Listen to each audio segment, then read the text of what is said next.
Est-ce que les parents doivent aussi payer pour leurs enfants? Cette question, elle revient notamment du côté de la droite depuis quelques jours. Est-ce qu'il faut supprimer les aides? Est-ce qu'il faut supprimer les allocations? Est-ce qu'il faut aussi supprimer les aides au logement pour des parents dont les enfants seraient jugés, condamnés pour ces émeutes? Alors qu'il y ait une responsabilité des parents, bien sûr. L'un des faits saillants de ces émeutes, c'est qu'il y a eu beaucoup de jeunes mineurs, des enfants de 13, 14, 15 ans qui étaient dans la rue, qui ont saccagé, qui ont pillé. Quand vous avez des enfants, vous en êtes responsable. C'est pas facile quand c'est des adolescents, je le sais bien, mais vous en êtes responsable. C'est vous qui vous occupez de les soigner, de les éduquer, de les élever, c'est votre responsabilité. Et je pense qu'il est important, dans ces moments troublés, de rappeler des choses simples. La responsabilité des parents est d'éduquer et d'élever leurs enfants. Et de Responsabilité veiller avec sur des eux. conséquences Donc sur cette ensuite, responsabilité? mais Est-ce bien qu'effectivement, sûr, je vous repose la question, il faut qu'il y ait, supprimer les aides? il y a des conséquences pour les parents lorsqu'ils ne respectent pas ce qui est la règle, qui est d'élever et d'éduquer leurs enfants. Ça doit avoir des conséquences pour les parents, lesquelles il va y avoir beaucoup de propositions. Moi, je ne vais pas trancher ce matin. Chaque fois, il y a des sujets juridiques, il y a des sujets légaux. Il peut y avoir aussi des sujets moraux. Est-ce qu'il faut exclure du logement social? Est-ce qu'il faut revenir sur les allocations familiales? Tout ça doit être considéré avec beaucoup C'est des questions, d'attention. mais vous n'avez pas de réponse. Non, parce qu'il faut avoir un débat. Rien n'est En si tout cas, vous simple n'êtes que pas cela. opposé à Et je ne veux l'idée surtout que pas que les dans la parents... précipitation, nous prenions des mesures dont l'effet serait contraire à ce qui est recherché. Prenez les allocations familiales. Vous avez une femme seule, elle a 4 enfants, l'aîné a 16 ans, il a pillé. Les 3 derniers sont exemplaires à l'école. Vous avez 2 filles, un garçon, ils sont exemplaires à l'école, ils travaillent bien, ils se donnent du mal, ils font leurs devoirs le soir dans des conditions pas toujours évidentes. Est-ce que c'est une bonne idée de lui supprimer les allocations familiales parce que celui de 16 ans s'est mal comporté? Je ne sais pas. Il y a peut-être des solutions qui sont plus efficaces. En tout cas, je veux qu'il n'y ait aucune ambiguïté.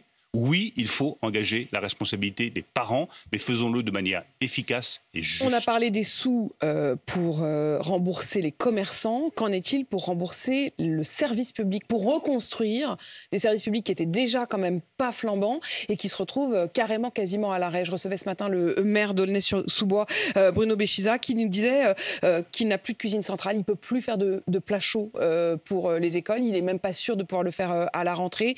Il a 50 voitures de la police municipale qui ont cramé, 50 véhicules qui ont cramé. Il a besoin de ça tout de suite. Il dit c'est sympa, on m'a reçu à l'Élysée hier, mais c'est de la calinothérapie. Moi, je veux des sous, je veux du sang et trébuchant. Le plus important, c'est ce que vous dites, c'est le tout de suite. Tout de suite, c'est quoi? C'est d'abord modifier les règles pour que nous puissions reconstruire les mairies qui ont été saccagées, les écoles, les bibliothèques qui ont été brûlées, le plus rapidement possible. Et pour ça, qu'on puisse s'affranchir des règles ordinaires qui ralentissent les travaux avec des autorisations qui prennent des plombes, il faut que ça aille vite, le plus vite possible. Donc nous allons, dès ce matin, au Conseil des ministres, examiner, à la demande du Président de la République, les mesures soit réglementaires, soit législatives, qui permettent de reconstruire vite, d'être aux côtés des maires, d'être aux côtés de nos concitoyens, et qu'on puisse effacer le plus vite possible la trace de ces événements pour avoir des bâtiments publics qui soient reconstruits. Ensuite, combien ça coûtera? Quelles sont les aides qui seront nécessaires? Ma porte est ouverte pour en discuter avec... Non, certainement pas. J'ai vu des chiffres qui circulaient sur les commerçants. Aujourd'hui, le seul chiffre officiel disponible, c'est celui de la Fédération française d'assurance, 280 millions d'euros pour les dégâts qui ont déjà été déclarés. Alors, tous les sinistres ne l'ont pas été, mais je pense qu'il est important de ne pas donner le sentiment... Au final, ça ne sera pas 1 milliard pour vous. Je ne sais pas combien ce sera, mais soyons prudents sur les chiffres. Farfelu du MEDEF. Soyons prudents sur les chiffres. Il n'est pas question de revenir à un quoi qu'il en coûte. Il est question de soutenir chaque commerce qui a été touché, chaque maire dont les bâtiments publics ont été abîmés. Le chômage partiel, est-ce qu'il sera aussi pris en compte? Il y a une partie de ceux qui travaillaient, soit dans ces bâtiments, dans ces banques, dans ces magasins. Le chômage partiel sera utilisé, mais c'est le chômage partiel dans sa version classique, pas dans sa version exceptionnelle du Covid, avec un reste à charge pour les entreprises. Nous sommes le 5 juillet, Bruno Le Maire, et c'est donc le mois de juillet. Je voudrais que vous écoutiez ce que vous disiez à ce même micro le 9 juin dernier. Je dis aux Français que dès le mois de juillet, sur un certain nombre de références et de produits, les prix baisseront en juillet. Et nous le vérifierons et nous sanctionnerons ceux qui ne jouent pas le jeu.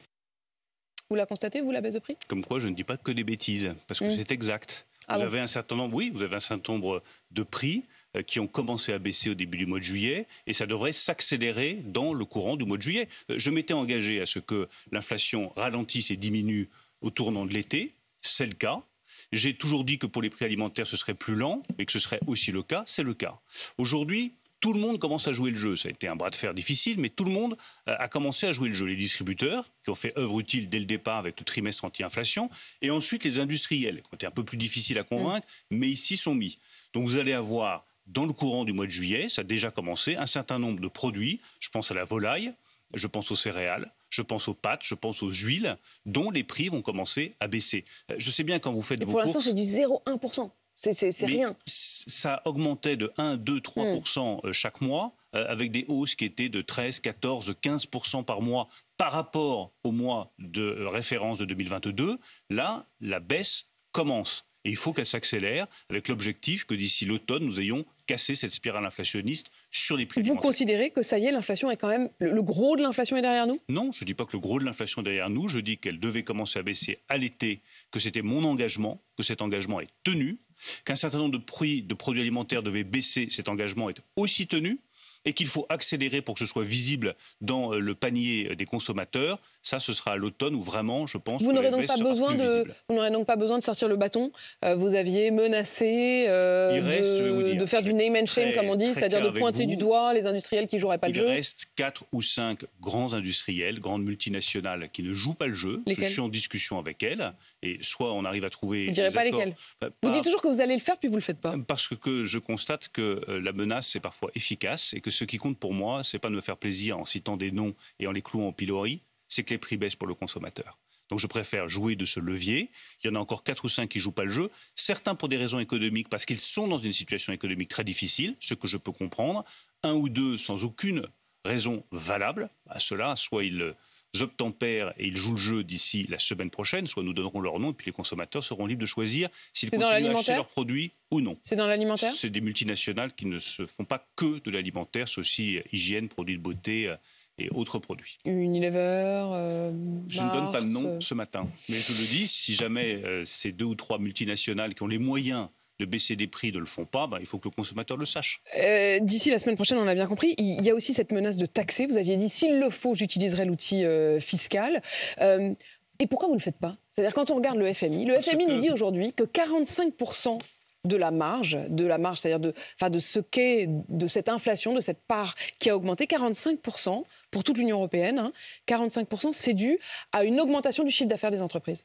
Et nous avons récupéré les marges excessives qui ont été faites par les producteurs d'énergie. Ça nous a rapporté plusieurs milliards d'euros qui ont financé le bouclier contre l'augmentation du prix du gaz et du prix de l'électricité. Et pourquoi vous ne feriez pas une taxe exceptionnelle là? Mais parce que je préfère que l'argent aille dans la poche du consommateur. La taxe, ça va dans ma poche. Alors, je suis très content comme ministre des Finances, ça remplit les caisses de l'État. Mais ça ne remplit pas les poches des Français.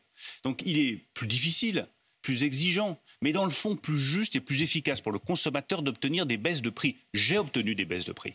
Et ces baisses de prix, elles vont dans la poche du consommateur. Et moi, mon obsession, c'est le citoyen, c'est le consommateur. C'est pas de remplir les caisses de l'État avec une taxe. C'est facile de faire voter une taxe. Tout le monde est pour. Donc vous arrivez au Parlement, vous proposez une taxe, vous pointez du doigt les industriels, tout le monde est content. Et à nouveau, la France se singularise avec des niveaux de taxes trop élevés et le consommateur qui n'a rien vu. Je pense d'abord et avant tout aux consommateurs. Une question sur le livret A. Le livret A, Bruno Le Maire, le taux du livret A est aujourd'hui de 3%.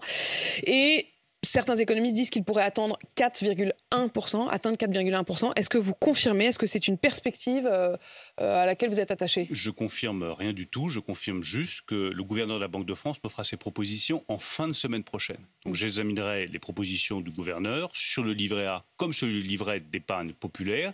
Puis je prendrai ma décision après les recommandations du gouvernement. Mais vous confirmez que le livret A restera intéressant, plus intéressant que l'inflation? Le livret A, il est intéressant aujourd'hui. Ce qui est le plus intéressant, c'est le livret d'épargne populaire. Et je redis, nous avons réussi à faire augmenter de 20% le nombre de titulaires d'un livret d'épargne populaire. Mais il reste encore plusieurs millions de nos compatriotes qui pourraient avoir accès à ce livret d'épargne populaire avec un revenu garanti de plus de 6%. C'est-à-dire maintenant très au-dessus de l'inflation. Donc je dis à ces millions de nos compatriotes qui ont droit au livret d'épargne populaire, ouvrez un livret d'épargne populaire. Il n'y a pas de meilleure protection de votre épargne. Et quant au taux, une fois encore, j'attendrai la proposition du gouverneur.